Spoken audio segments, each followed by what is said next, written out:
Please join me in the responsive reading.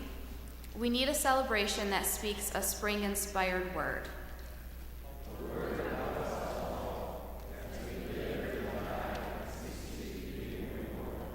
Through the cycling seasons, days, and years.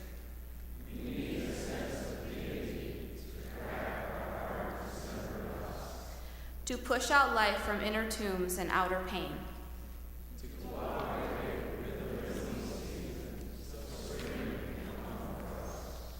Good morning. I would like to welcome everyone on this beautiful Sunday morning. My name is Erica Wisniewski, and I have been a member of Fountain Street since November 2012. I live in Ada with my husband and my two beloved golden retrievers, Ginger and Jasmine. Most of my life, I have felt like a square peg in a round hole, and this is especially true for my spiritual journey. I was born and raised Catholic, but I never connected to Catholicism. It left me feeling empty and unfulfilled. My best friend growing up was Christian Reformed, and I spent a lot of time going to her church and trying to fit in. However, her church just left me feeling uncertain and confused. After that, I decided that I was too frustrated and tired of searching and forcing myself to blend in. So I just stopped and shut down and went into a very long hibernation. However, one day I woke up and I was literally starving. I was starving for connection, for a sense of belonging, and a strong desire to grow as a human being. The moment that I walked into Fountain Street Church, I knew things would be different. It only took one service for me to decide that this is where I belong. What a relief that after all the years of wondering and waiting, I had finally found it. I found this anonymous quote once, and it read, "It takes seasons of not fitting in to discover where you really do fit." Here at Fountain Street, I am free to discover my own path and spiritual journey, free of judgments but full of encouragement. Here you really are free to grow your soul and to expand not just your knowledge but your heart. I have grown so much as a human being since coming to Fountain Street. Before Fountain Street, I was wandering around without any direction or purpose. I am thrilled to say that I have found a path and know where I am going. At Fountain Street, we believe everyone desires a life that is meaningful and makes a difference, a life that changes the world. That is exactly what I have now. I now have the strength and courage to be the person I always wanted to be and the person I knew I could. Free the mind, grow the soul, change the world. We welcome you to be a part of that. This is Fountain Street, and you belong here.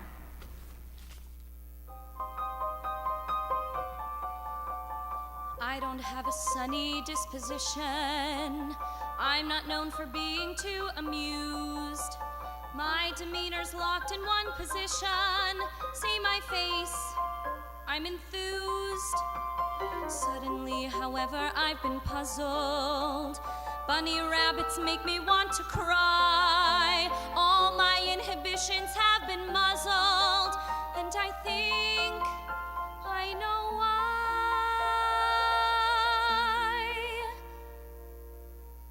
Being pulled in a new direction. But I think I like it. I think I like it. I'm being pulled in a new direction. Through my painful pursuit, somehow birdies took root. All the things I detested, impossibly cute. What do I do? Mother always said be kind to strangers, but she doesn't know what they destroy. I can feel the clear and present dangers when she learns that the boy has got me pulled in a new direction. And I think I like it. I think I like it. Just watch me pulled in a new direction. And this feeling I know is impossible, so I'll confide that I've tried, but I can't let it go. It's disgustingly true. Pulled, pulled, pulled. Puppy dogs with droopy faces, unicorns with dancing mice, sunrise in wide open spaces, Disney World, I'll go there twice. Butterflies and picnic lunches, bunches of chrysanthemums, lollipops and pillow fights and Christmas Eve, sugar plums, string quartets and chia pets and afternoon banana splits, angels watching as I sleep, Liberace's greatest hits have got me pulled in a new direction.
I had a dream I stood beneath an orange sky.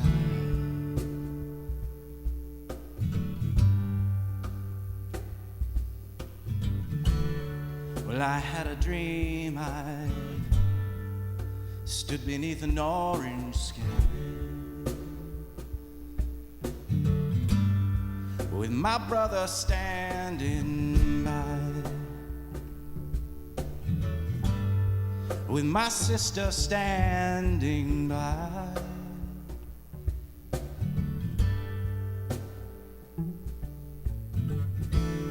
And I said, brother, you know, it's been a long time we've been walking on. Yes, it is, you know, sister, it is. Such a long road we've been walking on.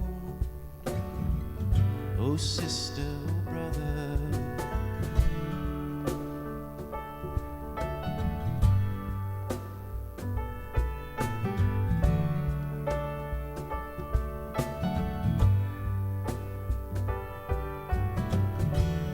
And I said, here is what I know now.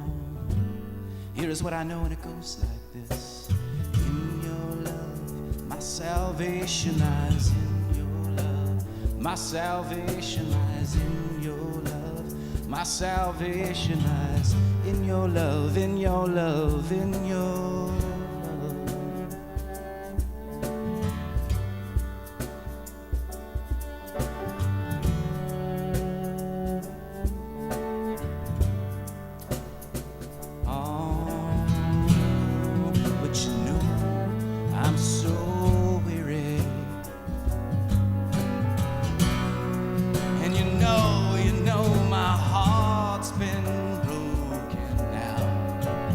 Sometimes my mind is too strong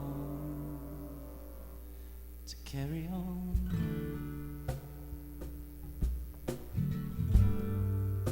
Too strong to carry on.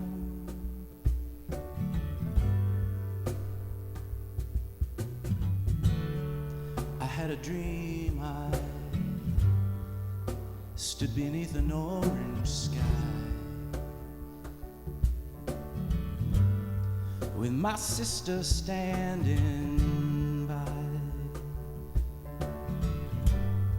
with my brother standing by.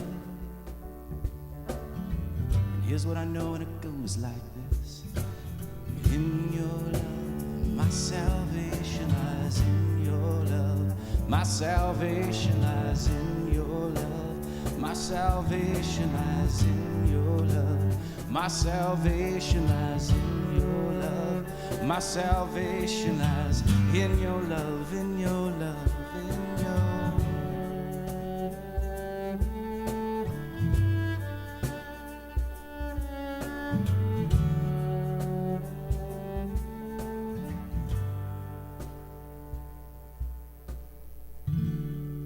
Well, I had a dream I stood beneath an orange sky.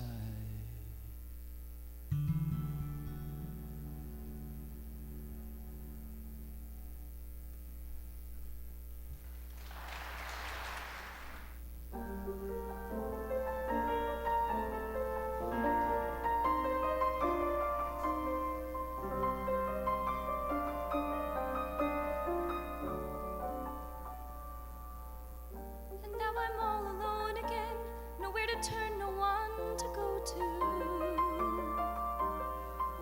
Without a home, without a friend, without a face to say hello to.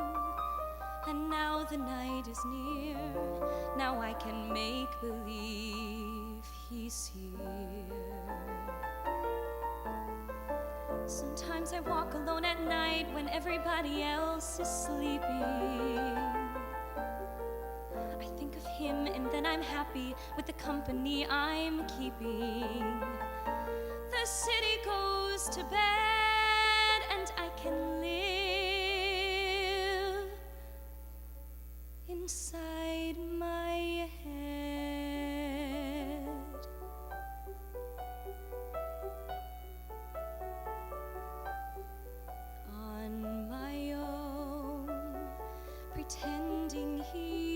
he's beside me. All alone, I walk with him till morning. Without him, I feel his arms around me. And when I lose my way, I close my eyes and he has found me. In the rain, the pavement shines like silver. All the lights are misty in the river. In the darkness, the trees are full of starlight, and all I see is him and me forever and forever. And I know it's only in my mind that I'm talking to myself and not to him. And although I know that he is blind, still I say there's a way for us. I love him, but when the night is over, he is gone. The river's just a river. Without him, the world around me changes. The trees are bare and everywhere the streets are full of strangers. I love him, but every day I'm learning. All my life I've only been pretending. Without me, his world will go on turning. A world that's full of happiness that I have never known.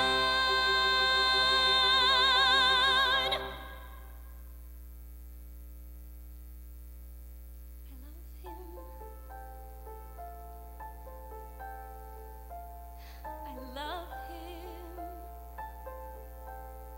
I love him, but only on my own.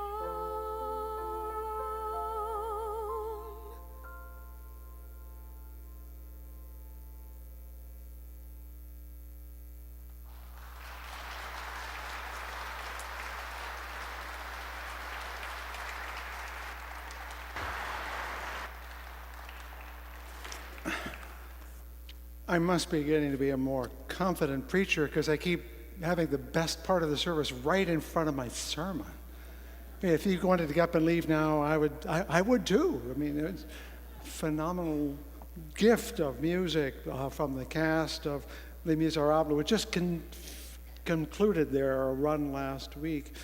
We've taken a lot of music from that show all through Lent, in part because our themes of sin and suffering and salvation are played out in that story and that novel.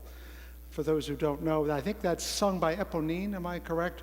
Who is not a successful character. She suffers a great deal. It's almost a song of delusion in some ways. And so it's the more poignant because she is so convinced of her own experience when it's about to be taken away. Wow. If you weren't here last week, like our guests weren't, you missed the story of my Evel Knievel moment. If you don't know much about Evel Knievel, which dates me, he was a daredevil in the 60s and 70s who would ride his motorcycle over top of and leaps over cars and trucks. He even thought he could cross the Grand Canyon. He was wrong. But he often failed gloriously. And my Evel Knievel moment was much smaller, but I was only 8 at the time. What I did was accidentally, on a very wet lawn, rode my little bicycle off the top of a brick wall and fell onto the ground. And while none of the bones were broken, I was a bloody mess. And I just think you should have that image in your mind because I want to talk about scars today because some of those cuts left marks. That story, of course, is about suffering. We've all had moments of pain, which along with sin and salvation are the three ideas we're exploring all through Lent. These are good themes for a penitential season like Lent, but you don't hear about them as often in a liberal, optimistic, forgiving church. Sin, we're beyond all that. Suffering, oh, don't get over it. And salvation, well, ooh. I won't recapitulate what I said then. You can look them up either online or watch them on YouTube. But we did discover there's a complex relationship between our fallibility, our errors, and our sufferings. And we now turn to ask, well, what kind of hope can we find in a world in which we inevitably make very large mistakes and cause a great deal of pain and bear the mistakes of others? And the key lies in the scars. Now, you should know that my scars from going over a brick wall were nothing compared to Patricia's. She was a girl in my high school class, and we grew up in the same neighborhood, so we got off the bus on the same location every day. It was a city bus, not a school bus, so it didn't have the flashing lights. And where we got off was a 4-laned road, that is 2 lanes going one way, 2 lanes going another, with a median in the middle. And that afternoon, she was the first off the bus, and she crossed in front of the bus, as we always do, and she stepped, well, let me put it this way, neither she nor the truck coming alongside at the same time saw each other, and, well, she stepped out, the truck hit her with a loud, dull, bone-misering sound, and she whipped around in a grim pirouette, her books and papers flying, kind of staggered, being flown and crumpled into a heap about 30 feet down the road. Only time I ever saw someone hit by a vehicle. She didn't die, let me assure you. In fact, she was recovered within a year. But she did need surgery, and that was all to tell you this story. That the next summer she went to the beach with some of her friends, a high school group, one to which my eventual wife belonged. And years later, she told me that it was hard to sleep at night in the house they rented because not only did they stay up late, they sunbathed, and Pat, of course, sometimes forgot to put sunscreen on her scar, which meant it got sunburned, and whenever she turned over at night, she would yell, and everyone would wake up. And so everyone was angry with Pat for having a scar.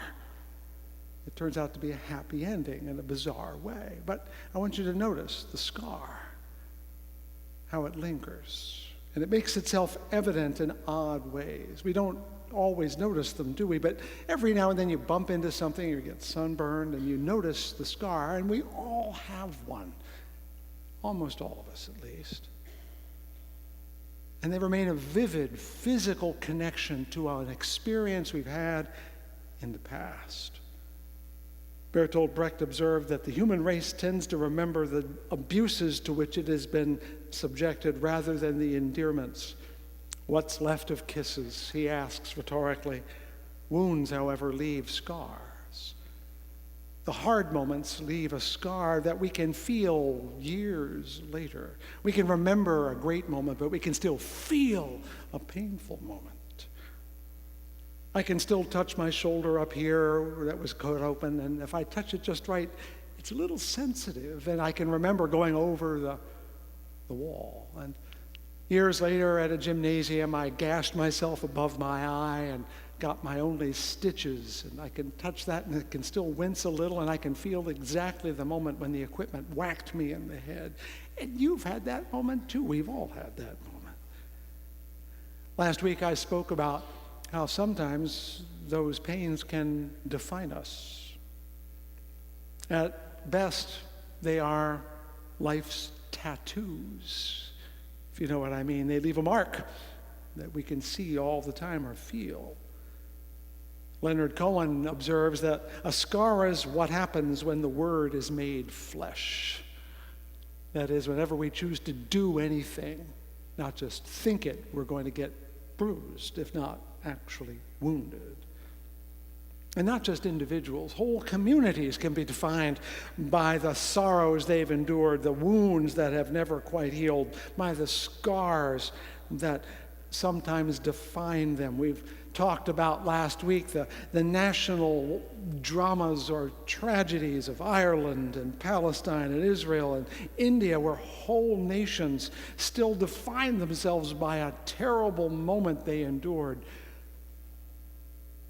Scars can imprison us. They can enclose us, but they don't have to.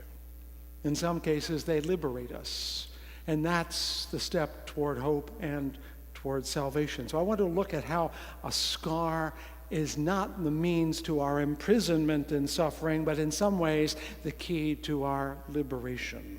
And I'll give you a couple of examples. A couple of them are fictional. Gary Eberly will like this one.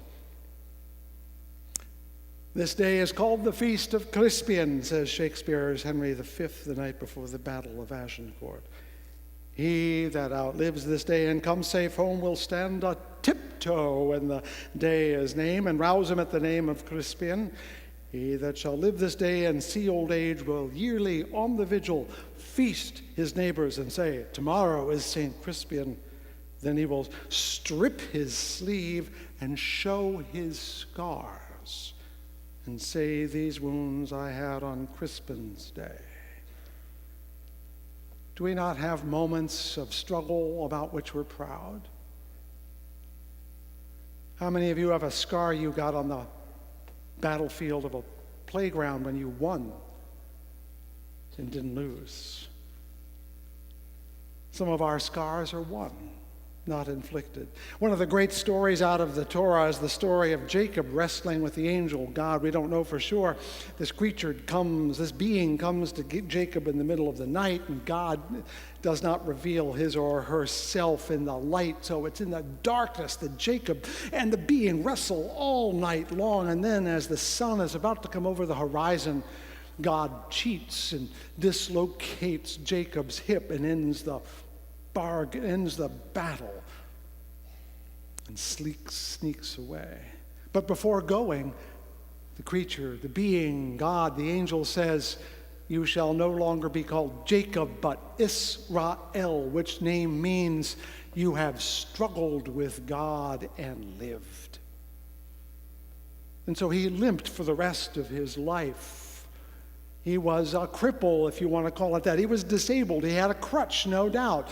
But it's only because of that that he was freed of his past, which is liar, cheat, thief, and little brother of Esau, to become the patriarch of a nation that still bears his name. He was liberated by his struggle, though it gave him a scar. Sometimes, if we are in the right place, our scars are the marks of a struggle of our own liberation.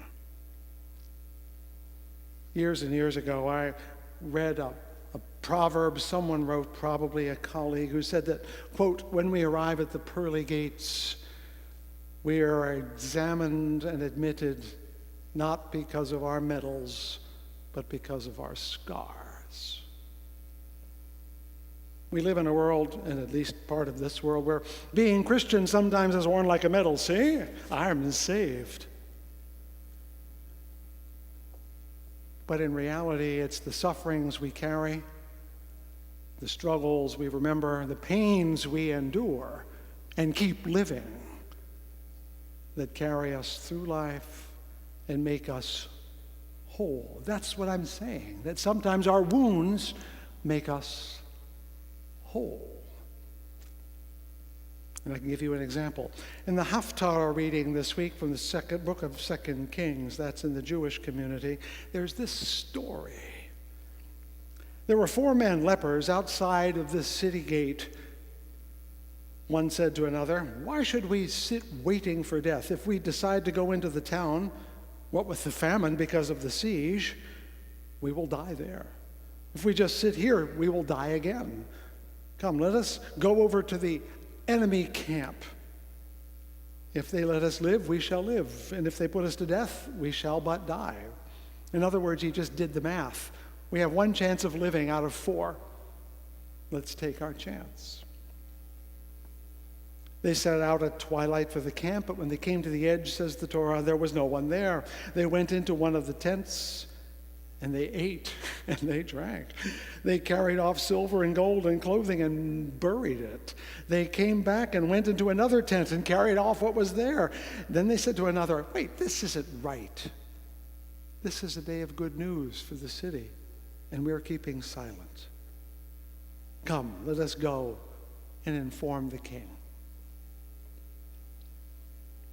Now, we start with lepers. People no one likes to hang around. They're icky. Yes, of course, in those days, disease was a sign of sin. Your just deserts for whatever you did wrong. And banishing them outside the city was both a public health act and a form of criminal punishment. But because they were outside the city during the siege, they were the only ones who could realize that the encampment was empty. You understand? Only the outcasts could see the truth. Only the diseased could see the hope. Only the wounded could see the future. Do you see where I'm going? And of course, not only that, when they got to the point where they could eat and drink and they had their fill, they realized, hold on, there are others who are suffering in the city. They may not be lepers, but they're still hungry and thirsty. We can't keep this all to ourselves. We have to inform them. The very people who threw them out are the people to whom their hearts go out. Our wounds and our suffering are the means to our salvation. That's basically the heart of the Christian story when you think about it. One could say that the religion in all its forms and expressions rests on this idea that somehow we can transcend our sin and suffering and find hope. Unfortunately, and that's my opinion, that idea became wrapped around one version of that story that said one person's suffering was good for everyone, got caught up in a theory called the substitutionary atonement, that one perfect sacrifice would pay the debt we all owe. It's a very elaborate theological term. There's also ransom sacrifice and the penitential sacrifice, lots of debates around this, and I'm not here to analyze those. I'm not qualified, and I'm not interested. The riddle of suffering itself is so profound. Profound in ways beyond rarefied doctrine. More so, in fact, because human suffering is real and concrete, and this theology is an abstraction.